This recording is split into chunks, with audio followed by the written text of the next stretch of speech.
Hi guys, it's Mariah. I was obviously a drum major from this past year because I think this is just going to Avon kids, but if you didn't know, I was a drum major from 2018 to 2019 and it was a grand old time. Love Avon marching band. So today I'm just going to teach you a couple little basics about conducting, like your ictus and where you're conducting like boxes, a little bit about hand positions, slow 4/4 and 3/4, and fast 4/4 and 3/4. Hopefully this won't take super long, but if it does, that's okay. Love it. If you see a dog come out, that's my dog Maverick.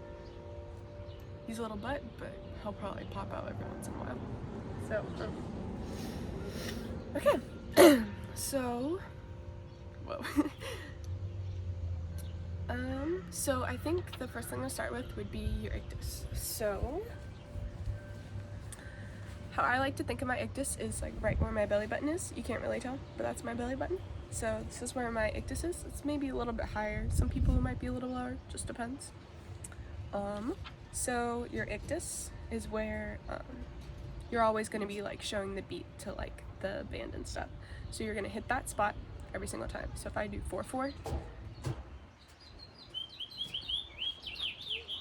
I'm always hitting like this spot at the same time.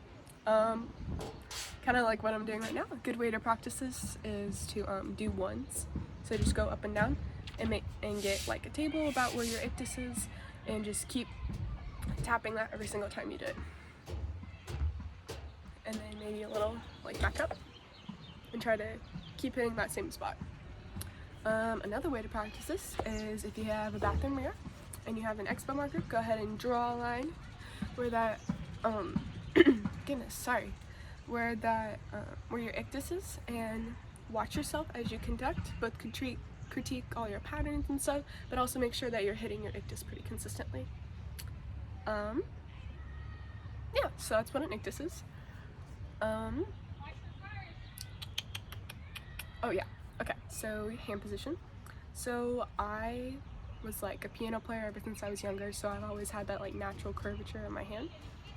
But a good way to like get that form is to hold like a tennis ball or maybe an apple and turn your hands over, and that's what the kind of curve you want. You don't want your fingers sticking together like this because that just looks really awkward. Same thing if you have them spread out like this, it just looks kind of weird. And I just want to have like that natural curve and a natural like space in between your fingers whenever you conduct. A little bit about where my arms are.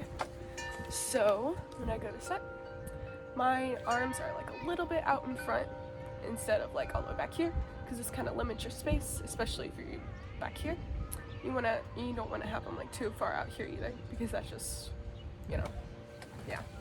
So I'm so bad at explaining, but you just kind of want to have them angled a little bit out in front of you instead of like completely parallel to your torso, just a little bit in front of that.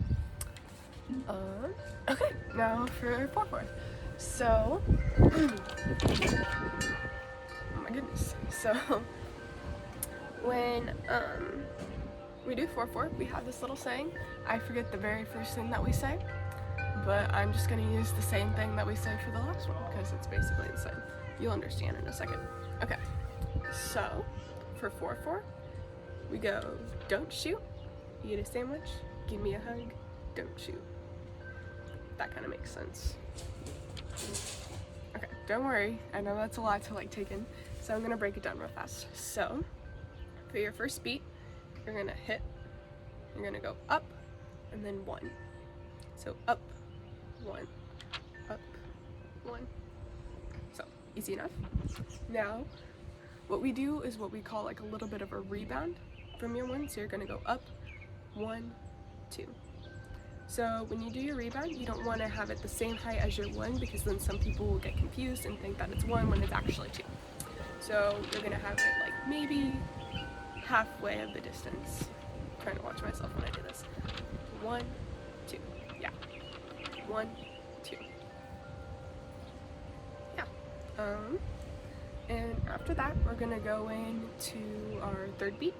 So you're going to go 1, 2, and when you come in for 2, oh wait, 1, 2, So once you hit your beat for 2, you're gonna come into I'm gonna eat a sandwich. Some people don't touch their fingertips. I touch my fingertips personally. Just so, I don't know. That's just me. Some people don't, some people do, but that's just my opinion on it. So then for 2. So 1, 2, and you're gonna come back down and hit right here for 3. So 1, 2, 3. 1, 2, 3. 1, 2, 3. So when you go in from your 3, I'm gonna kind of make a check mark, some people like to think of, or a V, and you're gonna hit out and go out like this. So a lot of things that people find that are like a lot of mistakes people find that are common within people is that they'll turn their wrists out like this, and you can see how like the wrist is not the same, like it's not aligned with like the side of your palm, and like your forearm it's like bent. So try to keep that pretty straight when you do that. It'll prevent like a lot of pain from when you conduct, and it'll just make you look a lot cleaner too. Yeah, so 3, you hit your thing, come out for 3, and you're gonna come back in to your ictus and go up for 4 to don't shoot. So I forgot to say this is give me a hug. So 1, eat a sandwich, give me a hug, don't shoot.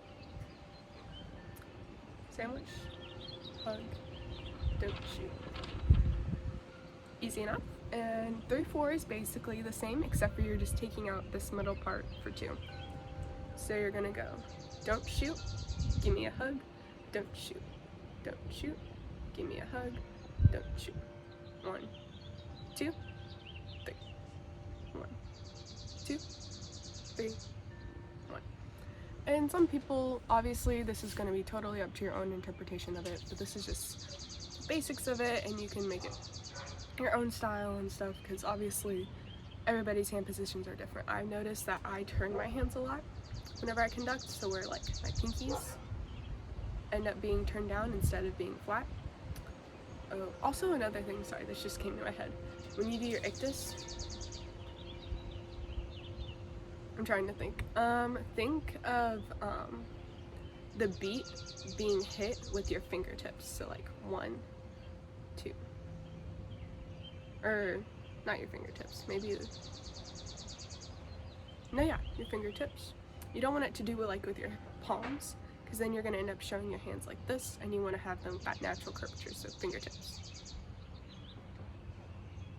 Oh, that was fast 4/4. But anyway, speaking of fast 4/4, we'll go ahead and jump right into that right now. So fast 4/4 is basically what we do when tempo is above 160 or higher. Yeah, I think 160 or 150 or higher. So what you'll end up doing is you're going to leave out the 2 and the 4. So you're only going to show 1s and 3s.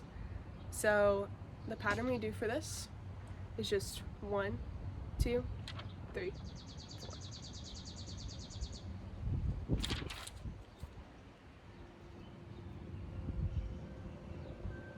Okay, I'm going to try to break that down a little bit. It's pretty self-explanatory. So you're going to go up for 1 and hit down. And whenever the second beat comes in, you're going to come in here and you're going to hit right here for 3. Don't try to hit here on 2.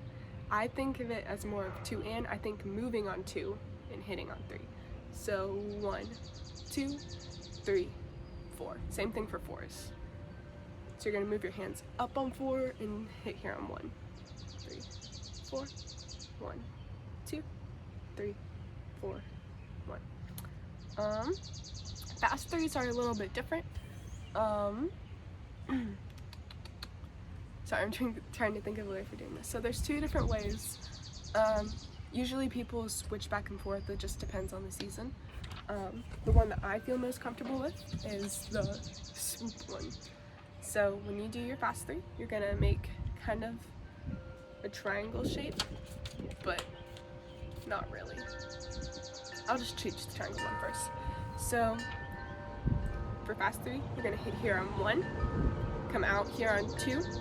This is where bending your wrist is super important, or not bending your wrist is super important, because a lot of people end up turning their hands out like this, or turning your hands in like this, and it just looks really awkward. So try to keep that straight. So 1, 2, and then you're gonna come up here on 3. 1, 2, 3, 1, 2, 3, 1, 2, 3, 1. Personally, that's not my favorite style, but I know that the directors switched back and forth between which one they prefer for different seasons. But the one that I prefer is basically the same, except for the 3 is a little different. So you're gonna hit here on 1, go out on 2, and you're gonna swoop in on 3. So 1, 2, 3, 1, 2, 3, 1. That kind of makes sense. I'm trying to think if I forgot anything else. I didn't even bring this up. Your conductor's box is gonna be from like where your eyes are, maybe a little above out. There's my doggy. And it's gonna be, I don't know, if you were to stand like shoulder width apart, yeah, okay, past shoulder width, obviously. Not like super far out, but like, I don't know, just like, you'll figure it out. It's a really comfortable distance, I think. So out here, down, and like right where your belly button is, or right where your ictus is. Yeah, so if you guys have any questions, comment or text me, Michaela, Hadley, or Mia, or Ashlyn. We would totally love to help you guys out. And I'll see you again. Bye guys.